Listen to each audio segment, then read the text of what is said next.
एक जंगल में बबली कबूतरी अपने पति के साथ रहती थी। उसका एक बेटा था जिसका नाम बंटी था। वो शहर की एक बड़ी कंपनी में काम करता था। एक दिन उसने टुनटुनी नाम की चिड़िया से शादी कर ली और उसे लेकर अपने घर आया। माँ, मैंने अपनी पसंद से शादी कर ली है और आज मैं आप दोनों का आशीर्वाद लेने आया हूँ।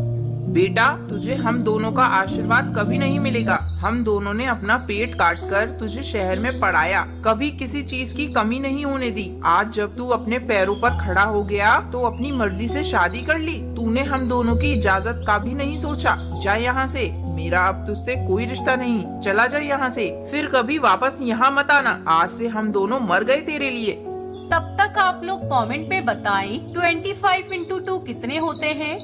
माँ जी, ऐसा मत कहिए। पिताजी, आप कुछ कहते क्यों नहीं? आप खामोश क्यों हैं? माँ जी को समझाइए। टुनटुनी चिड़िया के रोने का असर बबली पर बिल्कुल भी नहीं पड़ता। वो अपनी बेटी और बहू को वहाँ से भगा देती है। ये सब मेरी वजह से हुआ है जी। मेरे कारण आपके माता पिता आपसे नाराज हैं। सारा दोष मेरा है। अपने आप को दोष देना बंद करो टुनटुनी। अब चलो यहाँ से, शहर में किराए के घर में रहेंगे। बंटी कबूतर अपनी पत्नी को लेकर शहर आ जाता है और किराए के घर में रहने लगता है। धीरे धीरे 2 साल गुजर जाते हैं। इस बीच टुनटुनी 2 बच्चों की माँ बन जाती है। एक दिन जब टुनटुनी अपनी बेटी टूनी चिड़िया को भोजन करा रही थी, तब टूनी उससे पूछती है, मम्मी, आप तो हमेशा कहती हो हमारे दादाजी और दादी माँ हैं, लेकिन वो कभी हमारे पास आते क्यों नहीं? आएंगे बेटा, बस वो अभी हमसे थोड़े नाराज हैं। इस बार जब तुम्हारी गर्मी की छुट्टियाँ होंगी ना, तो हम लोग तुम्हारी दादी माँ से मिलने चलेंगे। इस तरह कुछ दिन गुजर जाते हैं। एक दिन बंटी कबूतर की अचानक तबीयत खराब हो जाती है। ऐसा लगता है अब मैं नहीं बचूंगा। अगर मैं मर गया तो तुम बच्चों को लेकर माँ पिताजी के पास चली जाना, वो तुम्हें माफ कर देंगे। ये आप क्या नाप शनाप बोल रहे हो जी? आपको कुछ नहीं होगा। डॉक्टर ने आपको दवा दी है ना, आप जल्दी ठीक हो जाएंगे। समय बीतने लगता है, लेकिन बंटी कबूतर की तबीयत में कोई सुधार नहीं होता और अचानक एक दिन उसकी मौत हो जाती है। रोती बिलखती टुनटुनी चिड़िया अपना सामान बांधने लगती है। माँ, हम लोग कहाँ जा रहे हैं? बोलो। बेटा, मैं तुम दोनों को लेकर तुम्हारे दादा दादी के पास जा रही हूँ। अब से हम लोग वहीं रहेंगे। टुनटुनी अपने बच्चों को लेकर अपने ससुराल पहुँचती है। क्यों री डायन, तुझे मेरे बेटे को खाकर चैन नहीं मिला? अब क्या हम दोनों को यहाँ खाने आई है? माँ जी, मरते वक्त आपके बेटे ने मुझे यहाँ आने को बोला था। ये आपकी पोता पोती हैं, इन्हें लेकर मैं कहाँ जाऊँ? मुझ पर रहम करके अपने घर में थोड़ी सी जगह दे दीजिए। एक काम कर, तू मेरे पोते को मुझे दे और यहाँ से चली जा। बबली कबूतरी टुनटुनी से उसके बेटे को छीन लेती है और उसे वहाँ से भगाने लगती है। माँ जी, मैं यहाँ से चली जाऊंगी। मेरा बेटा मुझे वापस कर दीजिए। लेकिन बबली कबूतरी उसके बच्चे को वापस नहीं करती। हे भगवान, तुम मुझे इतने दुख क्यों दे रहा है? मेरा पति भी नहीं रहा और मेरे बेटे को भी छीन लिया। मम्मी, हम कहाँ रहेंगे? तभी टुनटुनी को गीली मिट्टी एक पेड़ किनारे दिखाई देती है। वो उस गीली मिट्टी से एक छोटा सा घर बनाती है। इस तरह टुनटुनी चिड़िया अपनी बेटी टूनी के साथ उस मिट्टी के घर में रहने लगती है। रामपुर के जंगल में टुनटुनी चिड़िया अपने पति कालू कौवे के साथ रहती थी। उसकी एक बेटी थी जिसका नाम उसने पिंकी रखा था। कालू कौवा जंगल से लकड़ी काटता और घोड़ा गाड़ी में लेकर उसे शहर बेचने जाता था। एक दिन कालू कौवा अपने घर में आराम कर रहा था, तभी उसे एक सूचना सुनाई देती है। सुनो सुनो, जंगल के पक्षियों सुनो। इस जंगल के मुखिया ने ये आदेश दिया है कि आज के बाद से इस जंगल में कोई भी पेड़ नहीं काटेगा। इस जंगल को पर्यटन स्थल बनाया जाएगा और जो कोई भी मुखिया के आदेश को नहीं मानेगा उसे कठोर दंड दिया जाएगा। सुनो सुनो। इस सूचना को सुनते ही कालू कौवे के होश उड़ जाते हैं। सारे पक्षी अपने अपने घोंसले से बाहर निकलते हैं। अरे बंटी भैया, ये पर्यटन क्या होता है? तुम्हें नहीं पता? पर्यटन का मतलब होता है घूमने फिरने की जगह। अब दूर दूर से पक्षी इस जंगल में घूमने आएंगे। ये तो बहुत अच्छी बात है बंटी। अब हमारे जंगल को बहुत फायदा होगा। यहाँ के पक्षियों की आमदनी बढ़ जाएगी। लेकिन मेरा धंधा तो चौपट हो जाएगा। मेरा तो लकड़ी काटने और बेचने का काम है। हमारे बाल बच्चे तो भूखे मर जाएंगे। दोनों पति पत्नी दुखी मन से अपने घोंसले के अंदर चले जाते हैं। अब क्या होगा जी? अभी तो आपने कुछ ही दिनों पहले कर्जा लेकर घोड़ा गाड़ी खरीदा था। अभी तो इसका कर्ज भी आपने चुकाया नहीं। अब आप क्या करेंगे जी? आपको तो कोई दूसरा काम भी करने नहीं आता। अब हम लोग कर भी क्या सकते हैं? टुनटुनी तू चिंता मत कर, भगवान एक रास्ता बंद करता है तो दूसरा रास्ता खोल देता है। इस तरह कई दिन गुजर जाते हैं। अब कालू कौवे के पास कोई काम नहीं था। उसने अपना घोड़ा गाड़ी अपने घर के पास ही खड़ा कर दिया था। एक दिन शहर के कुछ पक्षी उस जंगल में घूमने के लिए आते हैं। अरे वाह, ये जंगल कितना सुंदर है। आज तक हम लोगों को इसके बारे में पता ही नहीं था। यहाँ का दृश्य देखकर तो आनंद आ गया। लेकिन यहाँ एक ही कमी है, यहाँ घूमने फिरने के लिए कोई गाड़ियों की व्यवस्था नहीं है। उन टूरिस्ट की ये सारी बातें टुनटुनी चिड़िया अपने घर के बाहर खड़ी होकर सुन रही थी। वो जल्दी जल्दी कालू के पास जाती है। सुनते हो जी, हमारे जंगल में बाहर के जो पक्षी घूमने के लिए आ रहे हैं, उन्हें गाड़ी की सुविधा नहीं मिल रही है। इसके लिए वो पक्षी बहुत परेशान हो रहे हैं। क्या आप उनके लिए कोई व्यवस्था कर सकते हैं? मैं क्या कर सकता हूँ टुनटुनी? अपने पास तो एक ही घोड़ा गाड़ी था, वो भी आजकल पड़ा है। आप ऐसा क्यों नहीं करते? अपने घोड़ा गाड़ी की मरम्मत करवा लीजिए और फिर पक्षियों को उसी से पूरे जंगल में घुमाइए।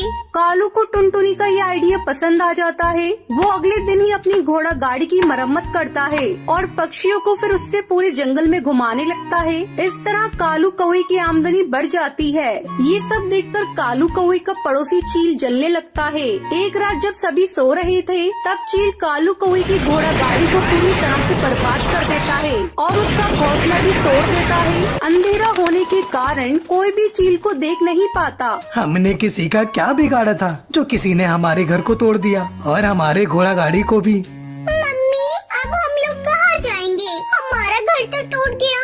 तू रो मत बेटा, सवेरा होने पर हम कोई न कोई इंतजाम करेंगे। तब तक हम लोग इस घोड़ा गाड़ी के नीचे रात गुजार लेते हैं। पूरी रात वो लोग उस गाड़ी के नीचे गुजारते हैं। वो कालू जी, ठाकुर साहब ने इस जंगल में पेड़ काटने पे अब तो रोक लगा दी है। हम अपना दूसरा घर भी नहीं बना सकते। क्यों ना हम लोग मिट्टी का अपना घर बनाकर उसी में अपना गुजारा करें। मैं नदी किनारे जाकर गीली मिट्टी का इंतजाम करता हूँ। इतना कहकर कालू कौवा मिट्टी लेने चला जाता है। फिर टुनटुनी चिड़िया एक सुंदर सा मिट्टी का अपना घर बनाकर अपने पूरे परिवार के साथ खुशी खुशी रहने लगती है। टुनटुनी एक बिन माँ की बच्ची थी जो अपने पिता के साथ रहती थी। उसके पिता बंटी कबूतर एक किसान थे। उन्होंने टुनटुनी के लिए दूसरी माँ लाने का विचार किया और दूसरी शादी कर ली। पर बंटी कबूतर की दूसरी बीवी लाडो चिड़िया टुनटुनी को बिल्कुल भी पसंद नहीं करती थी। एक दिन, टुनटुनी, पूरे दिन तुम रोटियां तोड़ती रहती हो, कुछ काम धाम है या नहीं? आप बोलो माँ,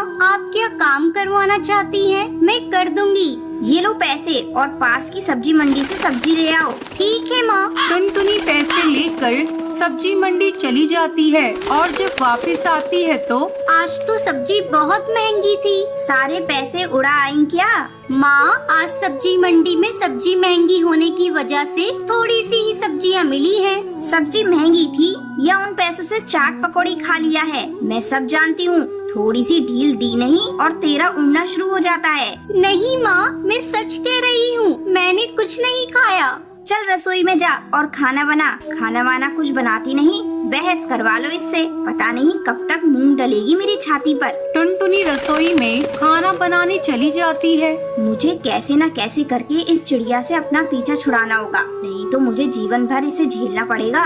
तभी लाडो को एक उपाय सूझता है। लाडो अपने सोने का हार टुनटुनी के घोंसले में छुपा देती है। सुनो जी, मेरा सोने का हार नहीं मिल रहा है। यही कहीं होगा, तुम रखकर भूल गई होगी। नहीं जी, मैंने चारों तरफ देख लिया है पर मुझे नहीं मिला। बस एक टुनटुनी का घोंसला रह गया है, उसकी तलाश लेनी है। ये कैसी बात कर रही हो? आखिर टुनटुनी तुम्हारा हार क्यों चुराएगी? मैंने कब कहा चुराएगी, पर एक बार तलाशी लेने दो, क्या जाता है। लाडो टुनटुनी के घोंसले की तलाशी लेती है। वहाँ उसे अपने सोने का हार मिल जाता है क्योंकि ये हार उसी ने रखा था। देखा, मैं ना कहती थी, मेरा सोने का हार टुनटुनी ने ही चुराया है। अब तो सब आपकी आंखों के आगे है। अब तो विश्वास हो गया ना कि टुनटुनी चोर है। इसकी नजर हमेशा मेरे सोने के हार पर रहती थी और आज तो इसने चुरा भी लिया। टुनटुनी, ये क्या है? तुमने अपनी माँ का सोने का हार चुराया है? तुम्हें किस बात की कमी है जो तुमने ये सब किया?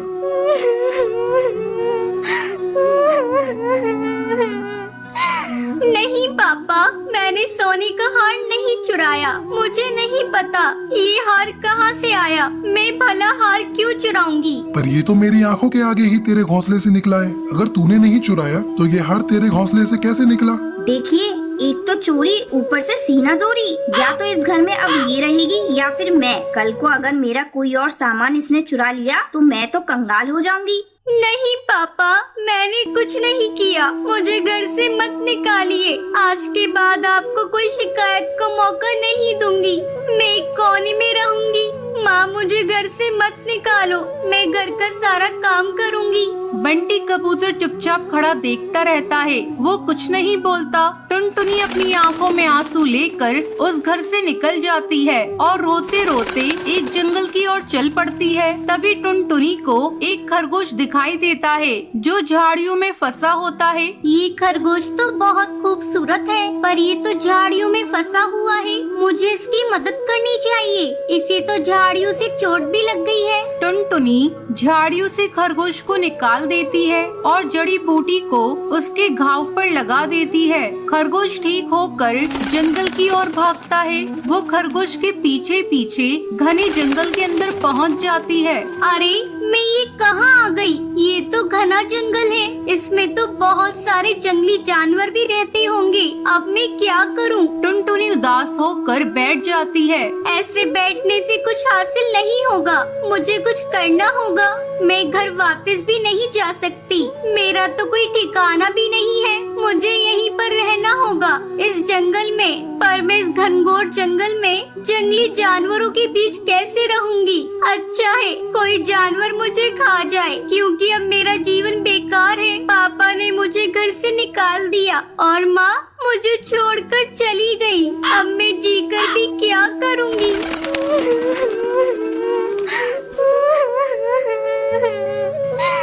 टुनटुनी ऐसा सोच ही रही होती है कि तभी वो खरगोश वहाँ आ जाता है। टुनटुनी, तुम बहुत ही अच्छी चिड़िया हो। तुम ऐसा कैसे सोच सकती हो? तुम्हें तो अभी और जिंदगी जीनी है। टुनटुनी चौंक जाती है और इधर उधर देखती है।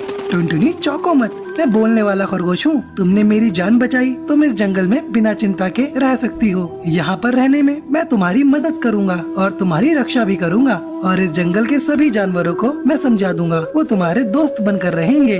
बहुत बहुत शुक्रिया खरगोश जी, लेकिन तुम्हारे इस जंगल में रहने के लिए मुझे घर की जरूरत होगी, पर मेरे पास तो कुछ है भी नहीं। इसमें मैं तुम्हारी मदद कर सकता हूँ। यहाँ पास में ही बहुत सारे पेड़ हैं और बहुत सारा मिट्टी का ढेर रखा हुआ है। उससे तुम अपना मिट्टी का घर बना सकती हो। जाओ वहाँ से मिट्टी लेकर आओ। उस मिट्टी से तुम्हारा बहुत खूबसूरत घर बनेगा। टुनटुनी को ये सब सुनकर बहुत अच्छा लगता है।